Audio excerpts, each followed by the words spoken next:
Good morning, everyone.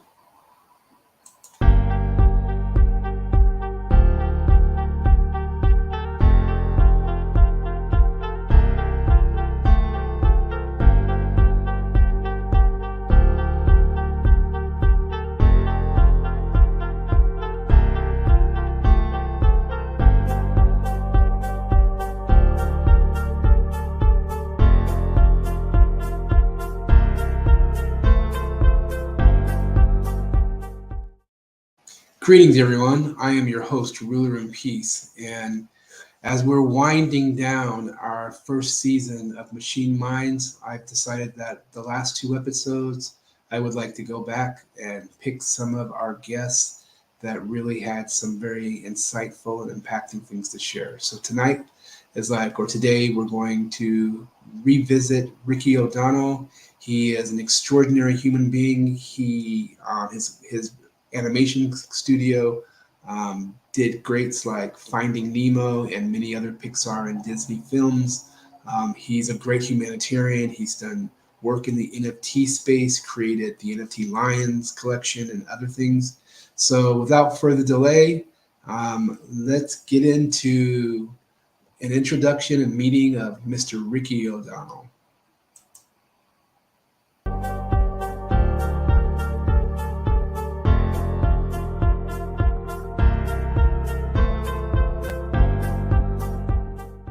In a world where machines are becoming smarter and more advanced than ever before, we are here to explore the cutting edge of artificial intelligence. Meet our host, Eric Anthony Jones, aka Ruler in Peace, as he dives into the world of AI, its benefits and its potential dangers. He, along with his future hosts and co-hosts, will be speaking to the people who are at the forefront of AI development and its early implementation stages. We'll show you how AI can revolutionize industries and transform our daily lives, and will confront the fears surrounding AI in order to take you beyond the fear of a world existing only of cold logic. By the time this journey is over, we will discover the power of AI and delve into the creative uses of AI, sparked out of the creative ingenuity unleashed within the depths of the human mind. Join us on this action-packed journey into the world of artificial intelligence, and don't forget to hit the like and subscribe button.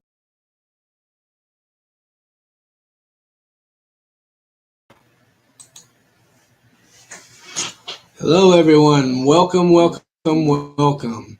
And so, welcome to Machine Minds, the show where we explore the latest in artificial intelligence and its impact on our world. I'm your host, Ruler in Peace, and today I'm joined by a very special guest, Ricky O'Donnell, animator, CEO of RJDM, an award-winning media and technology company. And so it is really, really an honor to have you here, Ricky. So thank you so much for joining us today. To start off, can you please introduce yourself and tell us a bit about your background? Thank you for having me, my friend. Yeah, pleasure to be here. My background, wow. Well, I wanted to be an animator when I was 10 years old, and that's what I became. So I've been animating since the age of 10, had my studio for over 22 years now, and we've done pretty much everything from Disney projects to working with brands and working with innovation and technology. So we have like apps and online systems and just all sorts of crazy things.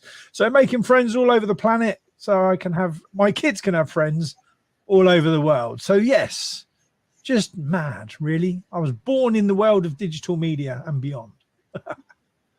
And do you know what? I nearly put the Grinch here in the camera. So when you brought me up, you would, I think, oh my God, he's gone green. But no, I haven't. I'm here. But thank you for having me. I actually saw you when you were down below. I saw you, and then I saw you put it back and become. I thought, no, I won't do that because he's been. I was like, oh dear. But there we are. You don't have an animation company because you want to grow up, right? Mm-hmm. Say that again, brother man. I said you don't have an animation company or animation studio if you want to grow up. Absolutely, and I know that you haven't grown up, and so you are I would say that you're like the amazing Benjamin Button going backwards, if you know what I mean. So that's how I see you. That's how I see you. So that is pretty incredible. I mean, you and I have had a chance to talk in the background, and so I know a lot more, and then plus I've got a chance to know you over the past couple of years as well. So we couldn't even begin to scratch the surface of really is like, as far as an introduction, you could go on forever and ever and ever and still not scratch the surface. Because even when we were talking, you said some things that I didn't know about, Fast and Furious and this and that and whatever. So, but we're going to keep this on AI for today, but you are very much a fascinating human being, and I appreciate you, and I'm glad that we're brothers. And what I would like to know next is, it's clear that you have a lot of experience in your field. So what do you see as the future of AI in your industry? Wow. I mean, that's such a huge subject that you could answer all day, because, define an industry like media, entertainment, technology, innovation, all these things. I think the thing is, I was talking to someone about this today, actually. Lots of people are hating on AI. And the digital camera, when the digital camera came out, people were saying, oh my goodness, the digital camera, it's replacing the film development. You're not real photographers. And now, it's widely adopted as a medium. And it sort of helps create time. It saves time. So I think AI is exciting and scary at exactly the same time. I think if it's used to create time, because that's our most valuable currency, right? Time. It's something that you'll spend and you'll never, ever, ever get back. Unlike money, you can always make more money. Time you'll never get back. So I think the fact that AI can be used to free time up, that's where I see it being used. That's where we're using it right now. And in education, I know you have some more questions, so I can expand on some of those a little later. But I think the thing is, some of the most mundane tasks that you might do, AI can really help. So, for example, you could load multiple pages of documentation and get the AI to summarize those pages and extract the core information, so you don't have to waste time. And so therefore it can expedite your learning curve. And I think using AI to expedite your learning curve is a really good use of it. And then I think what it does is it pushes the boundaries more. So where people sort of hate it and feel that it's going to replace jobs and the like, actually, if you use it to save time, then you can become more efficient and you can give a better quality service or experience to customers or individuals. Yet at the same time, I believe, people are going to hate it because maybe they don't understand or they don't like change, but it's really scary as well. Yeah, I understand you there. And you're right on the money when you talk about so many things, whether it be digital cameras, even radar back in the day. Radar is like in airplanes, and same thing. When it first came out, I know people who were pilots, etc., who were anti-radar because they wanted to keep doing with their maps and drawing everything out on their flights. And it looked like you were about to say something on this. It's like, I was going to say, because I know, like, the question you're saying, seeing it in the industry, is that it can help articulate scripts, stories, and you can train AI to learn your style of drawing. So it can help with storyboards, it can help with concept design, it can really expedite dreams to reality.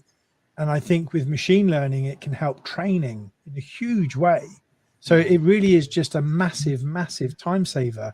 And if AI, which we're seeing now as a current trend, can be used as an assistant or to, again, expedite the learning curve and make things easier, then I think that's really can be embraced.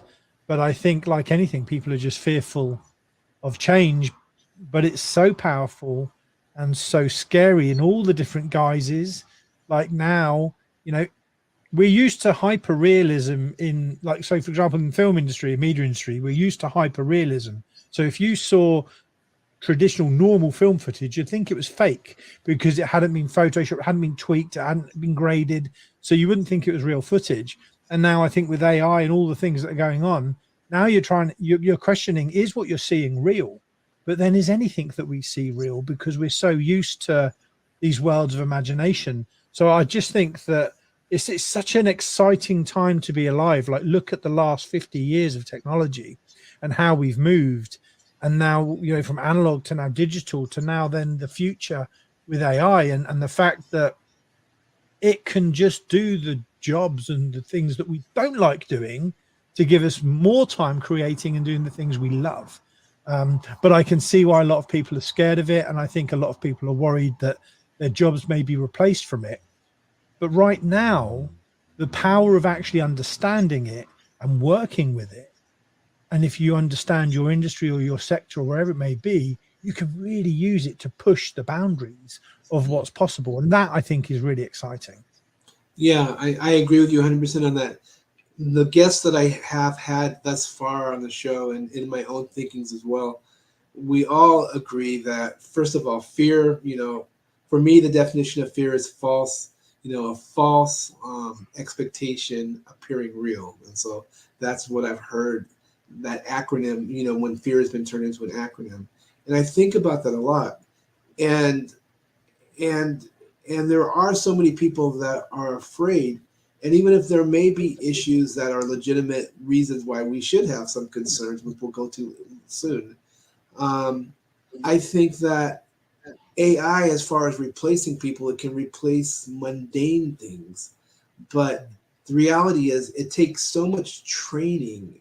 I mean, training AI is like to really be able to accomplish something. And in our what we say here in the US is we live in a microwave age. Everything's instant gratification, instant. And so if you try to use AI in an instant gratification mode, it's like you're gonna get crap. It's like you might think it's kind of cool, but it will not give you you know, a perfect novel. It will not give you even a perfect image, et cetera, et cetera. It requires you really inputting information and helping it grow, like you said when you were talking about growing to be able to identify your style and to be able to assist you in ways. And I don't think that a lot of people really understand that that it is not microwavable. It's not instant gratification. In some areas it is. In some areas it is. But as far as replacing jobs for those of us who are masters in our field, if those who really, really excel, we're always going to push the boundaries. And I'm not sure that AI can keep up with what goes on inside of here. What are your thoughts on that? I think we're going to have a difficulty keeping up with AI if we don't control it at some point. But I think that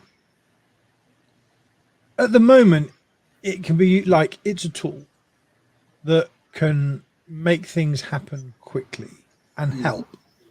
But it can soon overtake too, because, for example, as a tool, you know, before we would write with a pen and paper. Then we would type with typewriters. Then we would then type on computers. Then computers would help us with spelling and word processing. Then we had Grammarly and things that could help the tonality of which you wrote so that it would help there.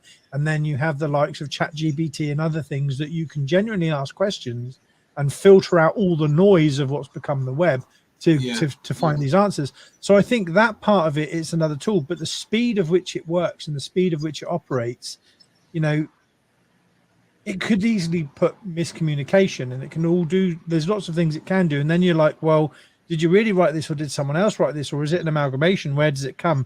And I think people generally fear what they don't understand. And when you look at AI, I think, I'm not sure if it was Facebook, but I think there was like 2 AI programs that were talking to each other, and they had to turn it off because after a period of time, they started to delve their own language. And if you let it run, it would be like, us talking to an ant, except we're an ant. And so I think that's the scary part of AI, of its evolution, of the speed of which it can evolve. But I think it can be, so for example, there are projects we're working on that I'm not able to talk about, and then there are other projects that we're working on that the AI will save lives, Mm. and it will help people learn difficult things very quickly. And so therefore expediting learning curves and having this information by training it, it's like a living breed. It's having a personal assistant that actually you're training over time, but then can always give you an answer rather than forget. So I think there's many use cases. I mean, we look at it from chatbots that understand businesses and technologies and wherever it is that can feed information on a product, as well as recall training material and recall videos. And that's something that we're doing. And it can also take algorithms or processes and systems and then simplify them or execute them in such a finite way that hugely improves efficiency. And in a world where everything is so expensive and the cost of living and everything is so high, anything that can save time is actually a great thing, because we're all having to work harder. But actually, with the technologies that we have, if you embrace new technology, you can work smarter. And I think the question would be for a lot of people, I know a lot of people say they don't understand it. People didn't understand the mobile phone. People didn't understand digital cameras. People didn't understand computers. But we're in a world now where more and more people are going to have to understand it, because you're going to be left behind. And then the future, I mean, like I say, just in the last 50 years, how technology's evolved, that's not even a nano of a nanosecond in the existence of the Earth or the Exactly. universe. So it's like scary to imagine what the future can hold. And who knows, maybe Terminator actually exists. Maybe Skynet will become Amazon or Apple or the like. Maybe these things will happen. But at the moment, I think we're seeing a birth of a new revolution, really. And I know it's going to get its haters. I know it's got a lot of haters for it, and a lot of people are worrying about it. But I think if you don't embrace that change and see how you can make it work for you, you will be left behind. Yeah, definitely. And like you said, there are a lot of haters, but it still comes down to fear. And there's no turning back. I mean, Pandora's box has been open for better or worse, and this is where we go. So, and since we're talking about Pandora's box, and since we're talking about fear, let's talk about the potential risks of AI. What are your thoughts on the safety and ethical concerns around AI? Well, I mean, I think the thing is, it's like social media or anything really. The next generation consume content via YouTube, TikTok, whatever it might be. And so programs, AI can feed us information, and governments could feed us information which way they want, which is sort of what media companies do anyway. We only consume what they want to give us. And I think the fact that AI can be so convincing now that what you see, you truly would believe. And so there are a lot of things that can be created that it could be weaponized, it could be used for misinformation, it can be used, all of these things. And I think the important part is to sort of realize and educate yourself on the good, the bad, the ugly, and the indifferent, and not to believe everything you see on face value, because actually, even now, maybe I'm an AI simulation talking to you. Exactly. So that's a possibility, you see. Yeah, no, I do agree with you that, and like since I mean, if you look at all the manipulation that goes on in social media, for example, just as one example, um, already, and of course there's some AI involved in that as well, but what happens when AI gets to the point of where it's creating what appears to be a live stream of an event that is completely fabricated, and it's just a bunch of zeros and ones, and we're so quick to react instead of responding. Human beings have become so hypersensitive to reaction versus, like you said, slowing down, processing, thinking before acting. We do live in a world where not everything you see is reality, and so I agree with you that in this day and age, it would be a lot better for all human beings to slow down, take a breath, don't react so quickly, enjoy the tools, acknowledge that your fears are real, but I don't know, like you said, this is something that we definitely have to adapt, embrace, take advantage of. Those are my 2 cents. Go ahead and say what you're going to say. No, I mean, I think all of those things are important, but I also think that it will need to be regulated where it can, but then what is regulation and who is controlling that anyway? Yeah. Like, people are going to really have to make their own minds up for certain things on what they believe, because espionage, all sorts of different things, it's like what people see is what they tend to believe. And, you know, if I was to say to you that this is a pink remote, but you know this is a black remote, if I said it was a pink remote enough times, you'd eventually just go, okay, we'll just call it a pink remote then. So I think the thing is with AI, I mean, there's just so many concerns with it, because it's like, is it copying it? Who's making the work? If it copies someone else's work, then is it really that person's work? Is it pulling it all together? I think it's just the uncertainty, but it's, if it can help you, how would you use it? And if you could consume, like, lots of people like reading, and there's a lot of people who don't like reading. They like watching films. Maybe they like consuming the summaries. You could condense information into digestible chunks, and therefore then power through so many books and information that you could just absorb and shorten your learning curve. But then you'd also have to go, what you're reading, is that truly what's there? So I think this is where some of the standards or the regulations may have to come in. But at the moment, a lot of people are using, how can I use it? How could I use it in my business? How could I use it personally? How could it change my life for the better? And then also, sometimes with some of the AI models that are going on, they calculate and compute things so quickly that the probabilities of things are actually far greater than for the good, than sometimes some of the negative. So actually doing something actually can also save lives.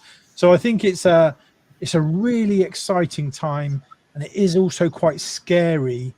But for me, I mean, I love technology and innovation. As a company, we've worked with so many innovation teams, and we work with AI in the things that we're doing in a daily basis, and it just fascinates me.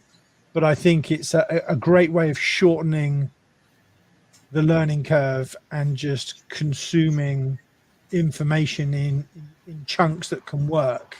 And I think, like, you know, if you look at time, companies that didn't necessarily evolve. So let's have a look. I'm just used for a company, but look at Blockbuster.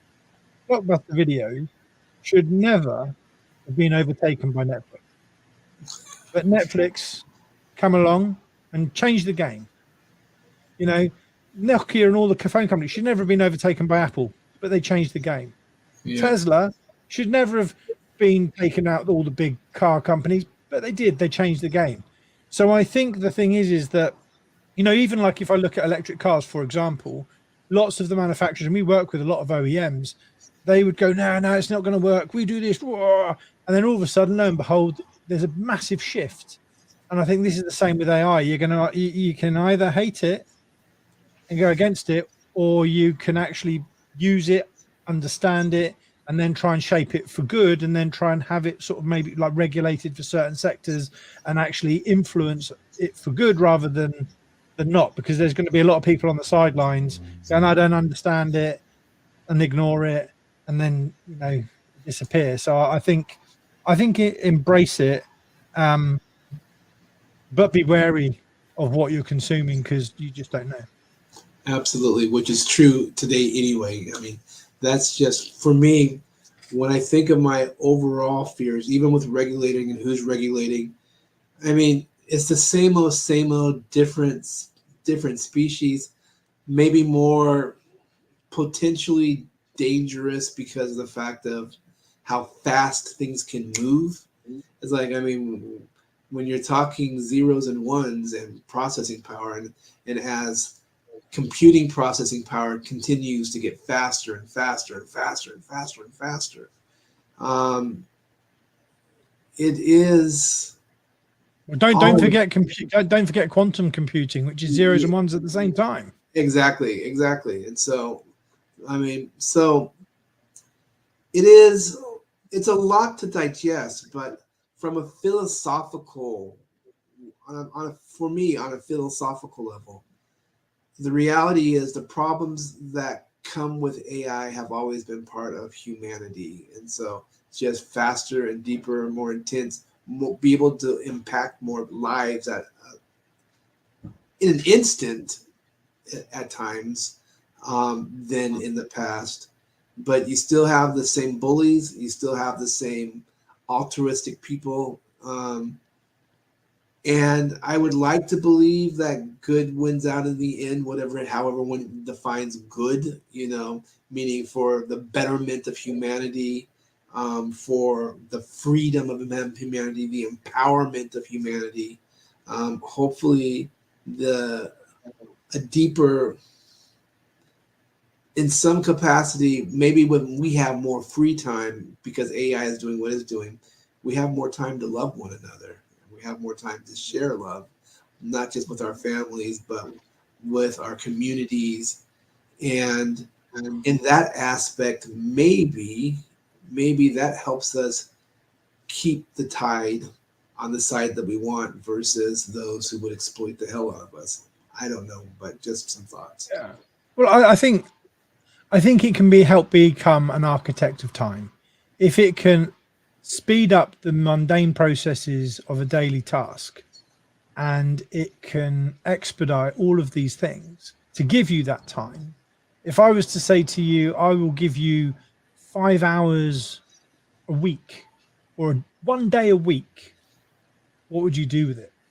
Would you spend that with your family? Would you go and watch a sunset? Would you do all these things? Because a lot of people are like, oh, I'm busy. I've got this to do. Oh, and they're busy fools. But actually, if you look at technology as a way to expedite learning curves, to increase efficiencies and give better quality service, then actually you're going to free up time. And then with that time, you can reinvest that in the things you love doing, whether that's family, whether that's painting, whether that's drawing. But I also think that, the regulation, if you let AI run off and do its thing and then truly get its own mind and not clamp it down, then I think it could be really scary, because some of the things it can do are just unbelievable. So it is quite important that there is this sort of regulation, or there is, because over time you could get a Skynet.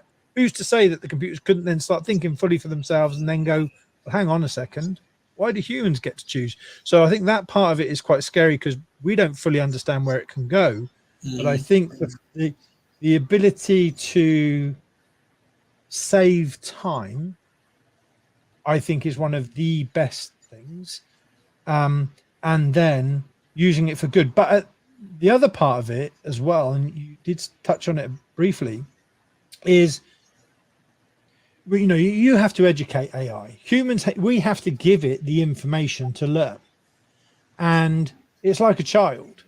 If a child grows up in a loving home and caring home and gets attention from the parents, then that child understands those values. But if the child doesn't have a loving, caring home and gets all of the other side, then you've got the opposite. So this is what will probably happen with some of the AI programs. It's going to be used for good and it's going to be used for bad, and it has to sort of be able to clearly be coded to understand right from wrong, or easily be switched off, so it can't get too much control. So it does need to be monitored. And it's like, I think it's the first 4 years of a child's life is so important on shaping how they're going to be. But in AI, it's like in a nanosecond, it's sort of got from 0 to 4 to 4 to 10. So all of a sudden it surpassed you, because it's become like wherever it goes in the future. So I think what we're going to see is lots of companies, people, individuals, projects embracing it on how can we use it. And I think COVID has expedited the metaverse, and COVID has also expedited this, because the world was locked down, and when the world was locked down and it needed to communicate, or it created time for people to innovate, to connect, to share, minds to come together digitally. that enable to push the metaverse, able to push Audible apps. I mean, now you can talk to people all over the world in spaces or in Clubhouse or anything like this. And these are great minds that you'd have had to have gone to conferences for. And so now we're talking now about AI, and we'll have spaces about AI and have hundreds of people in there, everyone giving a point of view. And there's no right or wrong, there's different. So if you take different people's points of view and you look at it, then you've got this like amazing model, which again just expedites all the learning, because you've got these humongous focus groups coming up with things that people would never have thought of, and then help champion the good, the bad, the ugly. Hopefully that makes sense. Maybe I didn't go about a rabbit hole, but you know. No, that was not a rabbit hole. That was right on point. And so I find it to be very valuable information, and I concur completely. And so, me being ruler in peace, and, that whole feeding the mind, feeding AI, like what I was touching upon before. I believe that I want to believe that there are more of us who are in the space wanting to help shape, wanting to create businesses that empower and lift, inspire, educate, heal. I would like to believe that is a stronger vibration or call in people's lives than just exploitation and taking advantage of others. And if I'm right, then I'm not so worried. But I do agree with the regulators. But once again, even those regulators will have that in mind and have that intent.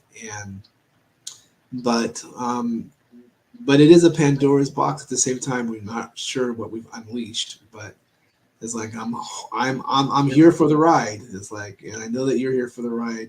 I know that people in our community are here for the ride, and so that's all I have to say about that. And so I want to say thank you for sharing your insights with us today. And before we wrap things up, could you share with us a specific project or accomplishment related to AI that you're most proud of? So actually, so a project we're working on right now is something I'm really quite excited for. We do and have done for many years a lot of training. We do training content, training videos, educating children, adults, all sorts. We do a lot of training material. And one of the projects that we're doing is using AI and educating through the system about a system, that how to use it, pulling in videos, pulling in content. So when you go into like chatbots or anything like this, sometimes they just pull content together, and that content is like listed just referencing documentation. And what we're doing is we're taking the information of meetings that we've had, transcriptions of stuff that we've had, and pulling all of this together to then create an amazing amount of rich content about systems and platforms that we're building, and projects and apps and the like that we're doing to help educate people how to use something. So really mundane documentation that would just take forever is being able to be given to users on the system. So we'll create videos, we'll create training material, and then we'll use AI to educate the AI into the platform so it can become a trainer for trainers, or it can be a trainer for the audience and the consumers to understand how to do something. So, for example, a project that we're a part of is using AI and our algorithms to detect people who are having heart attacks, maybe whether they can have a heart attack in a month's time, 2 weeks time, whatever it might be, based on patterns and performance. And the information and the education means that we can scale this technology globally that could save so many lives. And I think that project is just so exciting because it's actually used for good, because what you're doing is you're bringing something that's going to save huge amounts of lives anyway, and then educating and scaling the ability for people to learn quicker. That doesn't mean they're learning wrong. It just means that the information is freely available and less obstacles. So that's really exciting. It's like a brain using all of the things we've done over the years, pulling that together to create this training tool. That is super exciting. So I'm loving that.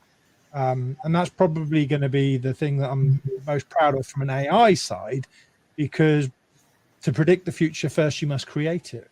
And that's exactly what we're doing. I think that is incredible, simply incredible. But I don't want to let you leave it just at that. That what you just shared is really, really exciting. But there's a whole other aspect of your world, is like in the animation and in NFTs and the metaverse and AI. And I'd like you to touch upon about that as well. Yeah, so obviously we do lots in the corporate realm, and we aren't able to unlearn what we've learned when we work with all these brands and technologies and things. But then we do get to play with it ourselves. So like we have here, this is Pixel. This is one of our. There we are. Look there. Pixel is actually our robot of this world. So these are the NFT lines. We have the NFT jungle, and we have an AI robot that will help educate people on the jungle and what it's doing and the characters and the stories and the scripts. And it's quite exciting because we're going to use the technology we've been creating for this as well. And so these are our lions. We've got the jungle apes. And in fact, if I bring this one up, we're creating our own world. So as much as we're creating for everybody else, the jungle that we've created are using blockchain technology, and we've been using the blockchain technology with 3D animation, with film, technology for generators and the like, and then sort of in the future we'll be feeding some of the AI things we're doing into it to sort of push it and push the boundaries. So yeah, we're creating our own world, and that is the NFT jungle. They were the first lions of the blockchain, the lion cubs of the blockchain. They've been on Amazon Prime, on TV, various conferences and things they've been, and these are, in fact, you can see them here. It's 100 lions, up to 5,000 lion cubs. There's about 245 of them minted right now, and then we have 1,000 jungle apes with 615 minted.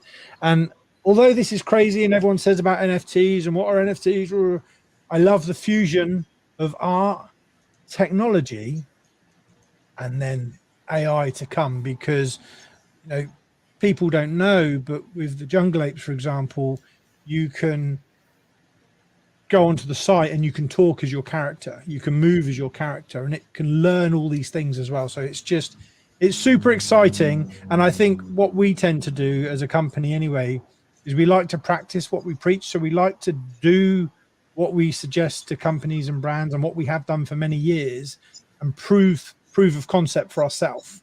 So then we can show that and how it works. And again, we aren't able to unlearn what we've learned. When you've had a studio of media and technology for over 22 years, you learn a lot, and you learn a lot from a lot of smart people, and you get paid to work on some exciting projects, which we do. Some we're allowed to talk about, some we're not allowed to talk about.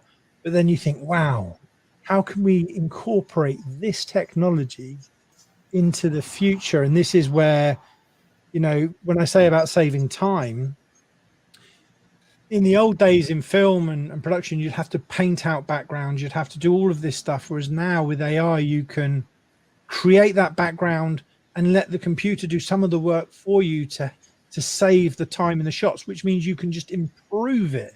And so from the film world, it's like really exciting on how you can push the boundaries of fusing content and functionality with all the technology together. And that's what I think the NFT world and the blockchain world does.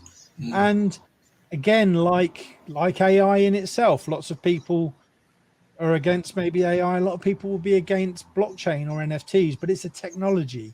And I think if you push technology to the limits, that's how innovation moves forward. And what is innovation anyway? It's part of just repurposed design. It's just improvements to be more efficient and make things faster. So yeah, that's the jungle, and the lion cubs, and that's it. Yeah, thank you for letting me share that. If you want to get a lion or a lion cub or a jungle ape, go to nftjungle.com. There we are. You can go and check that out, or visit rjdm.com.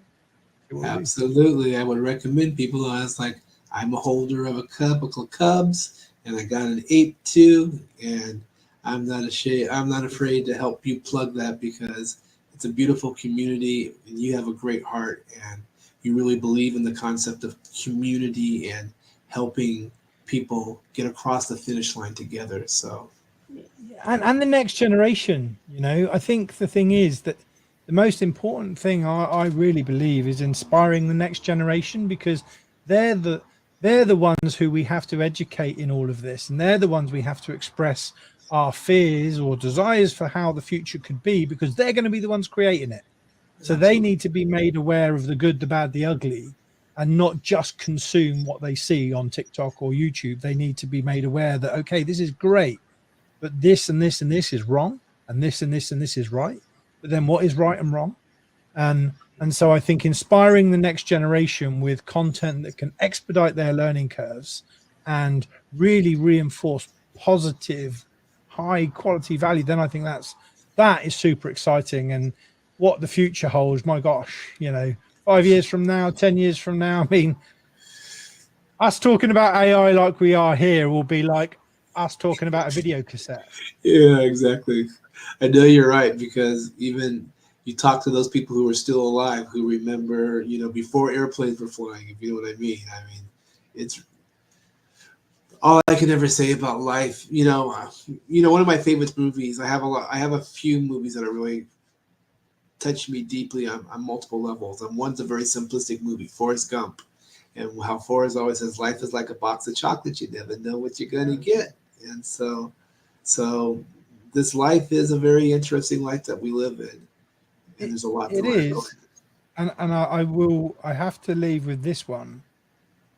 In a world where it's been tough for many people, and it is tough, life is tough. Nothing hits as hard as life. But this Yeah, is the best exercise in the world. Why? You know the answer to this one. but go ahead and answer. Go ahead. It means you're not in a coffin. Exactly. You're alive. And therefore everything's possible. And I think people lose sight of the fact that they can get consumed in all the negative, and they can get consumed in all of the stuff that's going on. Mhm. But with everyone being 1 in 4 trillion probability, AI will never replace life. Exactly. It will so therefore, no matter whatever's going on, and tomorrow is never promised, I think you just have to live. Why would you want no one? We said this earlier in the green room, and I said no one put on their tombstone, I wish I worked an extra hour. Mm-hmm. So at the moment, before hopefully you go and see the big man upstairs, if you were to be given more days or more time, how would you spend it? Mm-hmm. And if AI can help give you time and allow you to see those sunsets and see those things to expedite what you're doing, and you use it correctly, why wouldn't you want to? Why wouldn't you want to see those sunsets? Why wouldn't you want to invest that time in the family? Because no one put on their tombstone, I wish I worked an extra hour. And so if anything can take the mundane tasks of life out of the way, or the mundane chores, as it were, it means you can look up and enjoy life more. And I think that is something that's quite exciting with AI, rather than going, no, I just need I can do more stuff, I can do more work. Okay, but actually, why are we all here anyway? Yeah. Let's enjoy that extra time that we're creating. And if technology and tools can enable that, then hey, I mean, you never know, in the future, Optimus, which is Tesla's new robot, maybe Elon everyone will be renting out their Optimus as their employee for them, so everyone's steal it and they've got a robot doing their work for them. Maybe that's the future. I don't know, but certainly an exciting time to be alive, and it's great to be a part of it, and make some changes or help shift it in whatever which way we can. Every time we spend time together, I really smile. I know that I send a lot of love your way. It's like through Twitter and stuff like that. But what you said, when people ask me how I'm doing it, when people ask me, I have a standard response. I say the Earth is still spinning. We are vertical. so life is good. And so that embodies everything that you just said, is like with regards to this and everything else. The earth is still spinning. It's like we are vertical and life is good, because most people don't realize that right now, right here now, over 180,000 people who woke up yesterday did not wake up today. They didn't. And so, but we did. I did some research on that a while ago, and it was very sobering. It was a very sobering thought.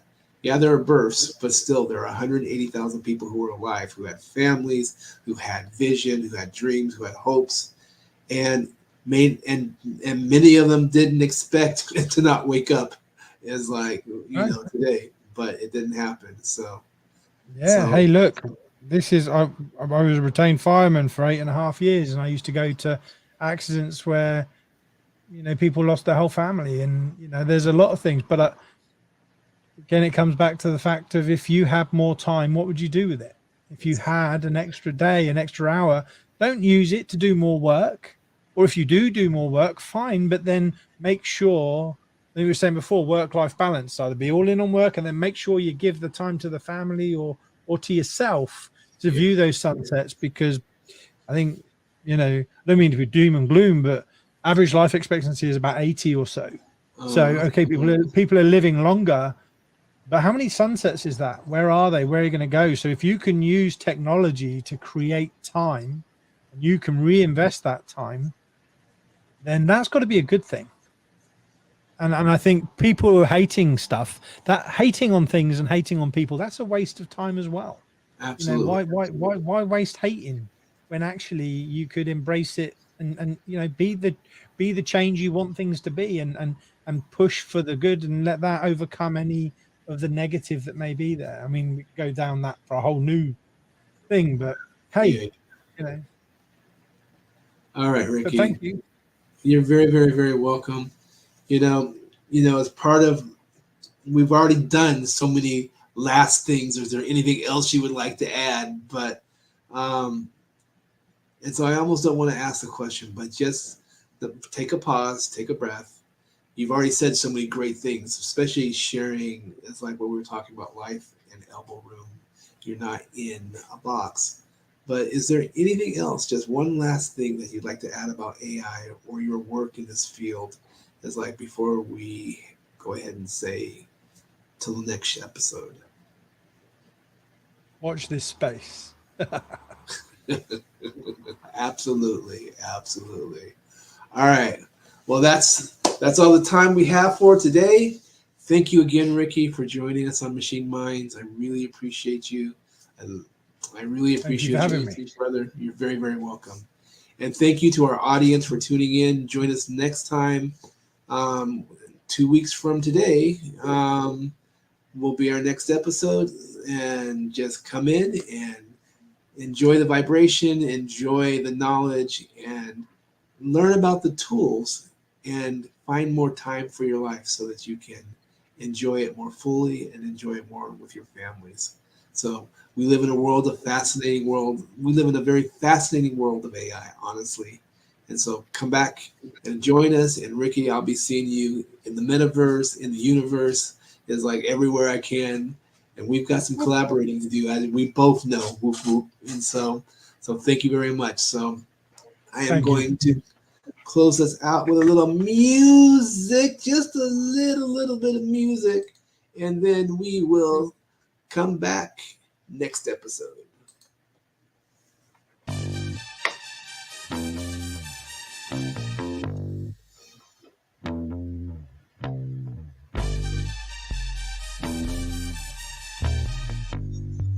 In 9, 8,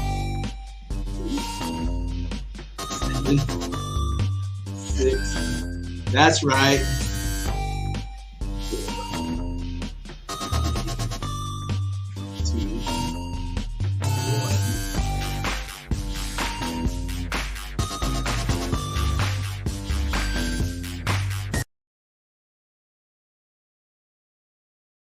There you go, ladies and gentlemen. That was Mr. Ricky O'Donnell, and it was really, really just a pleasant time I hope that you got as much out of that episode as I did the first time, as I did watching it again now. I wish everyone a very blessed, happy, productive, fun, enjoyable weekend, since it's a Friday here in the United States. And just as ruler in peace, one of my cliche statement was, I don't call it a cliche statement, it's just something I always say. I always wish everyone peace, love, and tranquility to you and all those important to you. So thank you for tuning in. You take care.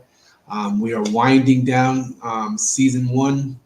I will air one more show tomorrow from earlier in this year. And then next week, I'm going to start off with season 2. And boy, do I have some surprises and a revamped vision and mission statement. And I'll share all that at the beginning of season 2. So once again, this is Ruler in Peace. Y'all take care, and I'll see you the next time.